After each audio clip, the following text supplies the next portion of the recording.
Hello and welcome. Today we are going to talk about how Border Patrol applicants can get paid more money for doing the same work. Also, this same strategy works if you are trying to get a better Border Patrol station location.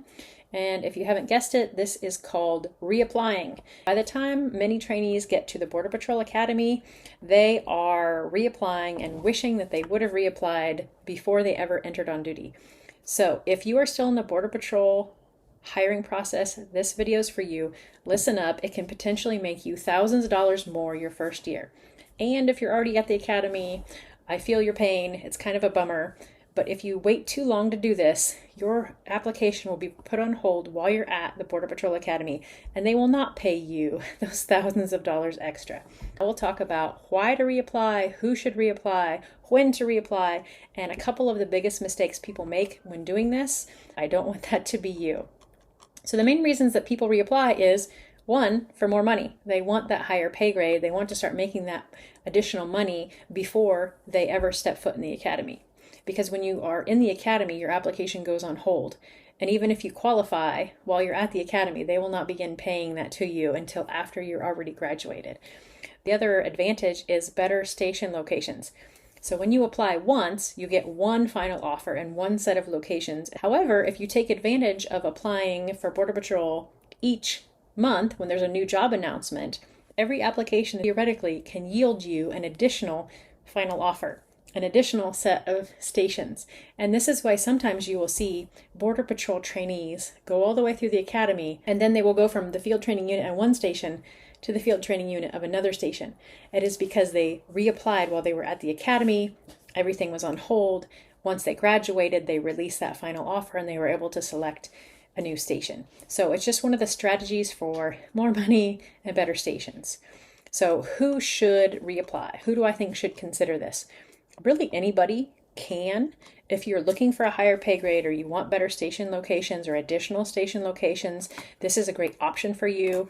Maybe you have gained some additional experience while in the hiring process. I know for me, when I was in the hiring process, I was still attending college. I was able to graduate while I was in the hiring process. So that would be a good reason to reapply because I have more experience.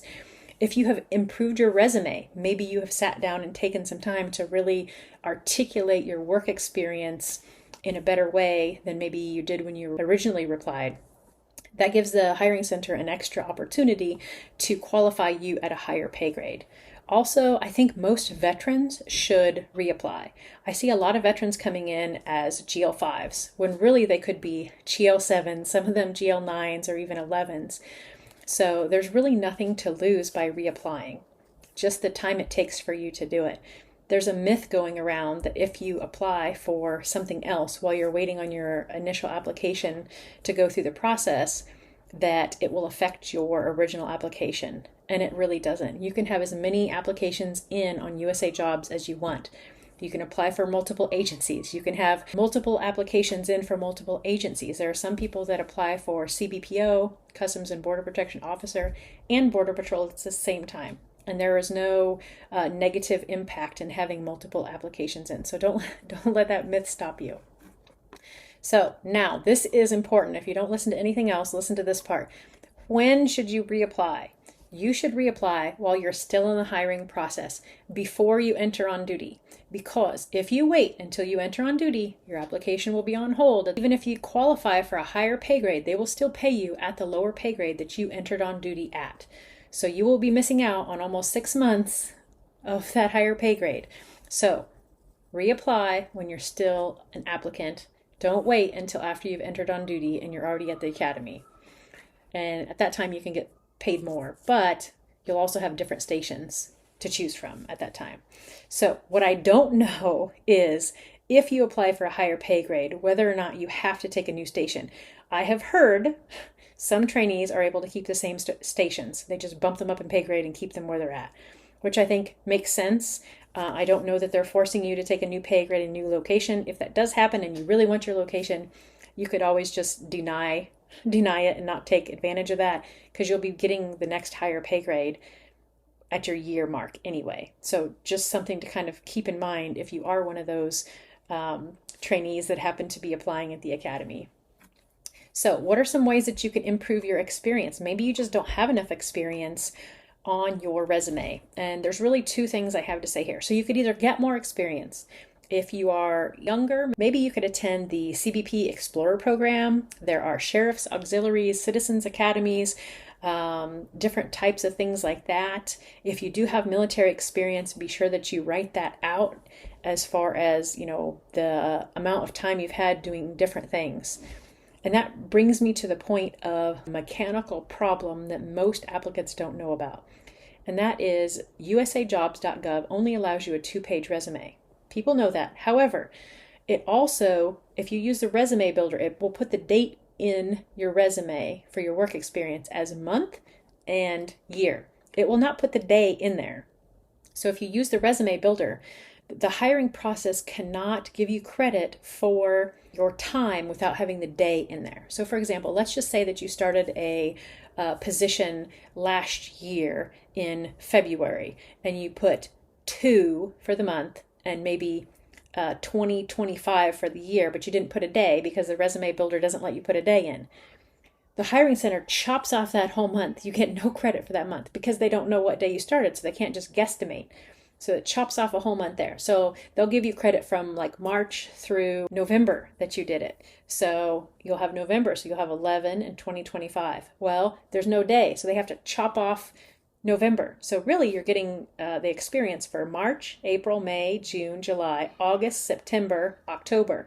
So you're only getting 8 months instead of the 10 months that you thought you were going to get. So that's one of those hidden things about the hiring process and submitting your application, that if you are close on that 12 months of experience, and this works for any pay grade, this works for if you're trying to qualify for 5 maybe and didn't make it, or 7, 9, any of them, I recommend doing your own resume where you can put the day in there and then uploading it into USA Jobs and not using the resume builder. I know that's an unpopular opinion, but this will make sure that you get credit for the entire amount of time.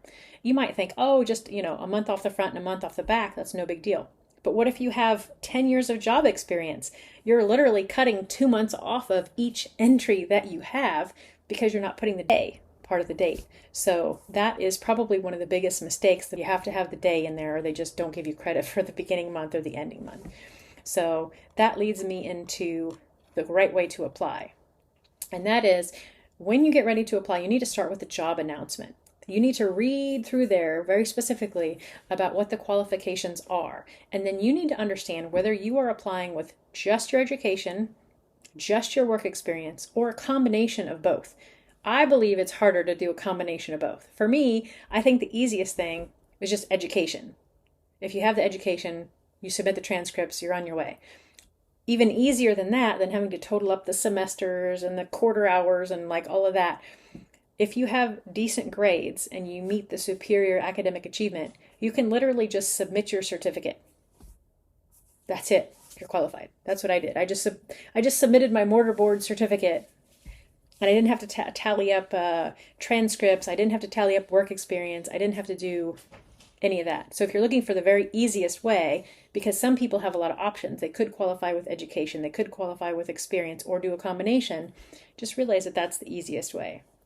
Now, if you don't have the education and you're going to be qualifying by experience, you need to make sure that your resume demonstrates the specific things in the job announcement. Not just some of them, all of them.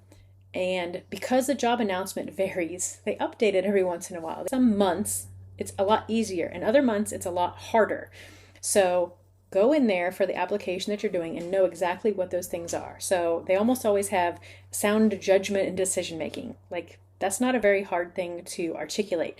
It can be any job. You can be babysitting your siblings, or you could be a camp counselor or something like that. Like, you can use any type of work experience to demonstrate that.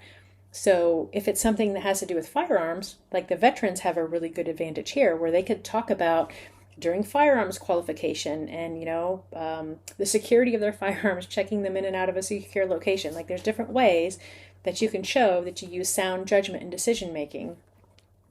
Working effectively with people is usually another one. A lot of time they'll have something about analyzing information. Just go ahead and look at your work experience and make sure that they meet each one of the requirements for whatever pay grade it is that you're applying or reapplying for. So that's really the key. Don't assume that the hiring center is going to connect the dots. And also don't assume that it's going to be keyword searched and try to like stuff a bunch of stuff in there, because it's not. Like right now, Border Patrol agent applicant resumes are looked at by real people, not screened for keywords or anything like that. And this is not a civilian resume. It's not a civilian process. Because it's only 2 pages, get rid of all the objective, get rid of the summary of skills. None of that is something that they can use. They can only use a work history with the dates, beginning date with the day, ending date with the day, and use those bullets. Don't say everything under the sun that you did. Make sure all your bullets are talking about the specific things for whatever pay grade it is that you are applying for.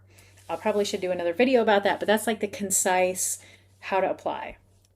So when you're doing your application, make sure that you mark the correct bubble. If you're applying by education, if you mark that you're applying by experience or a combination of the two of them. So really my recommendation is pretty simple. If you're eligible, go ahead and reapply. If you're not sure if you're eligible, go ahead and reapply. If you want to make more money, come in at a higher pay grade, go ahead and reapply. Improve your resume. I know it's one of those things that's like really maybe boring, but go ahead and take the time and make any of your job experience that you think could possibly meet the requirements. Really take the time to articulate those job duties, those things that you did in each specific job, so that it will more clearly match or explain how you already have the experience at the pay grade that you're applying for in the job announcement. So I think it's worth it. It won't take a lot of time to potentially get thousands of dollars more, better locations, and then you can do portal refreshes, and you can really take each final offer as an opportunity to look for the station that you're really after. It's really great for people that have to have a specific station and no other station will do. They're trying to get back home, something like that. Go ahead and put in an application a month if you would like to. There's no harm in it. If you are considering a higher pay grade or additional locations, maybe you've got some more experience, or you would just like to work on your resume and you think you wrote your resume a little bit better, go ahead and reapply. And make sure that your resume accurately reflects your experience and your qualifications before your next application, because just doing that one thing can make a significant difference. Thanks. Bye-bye.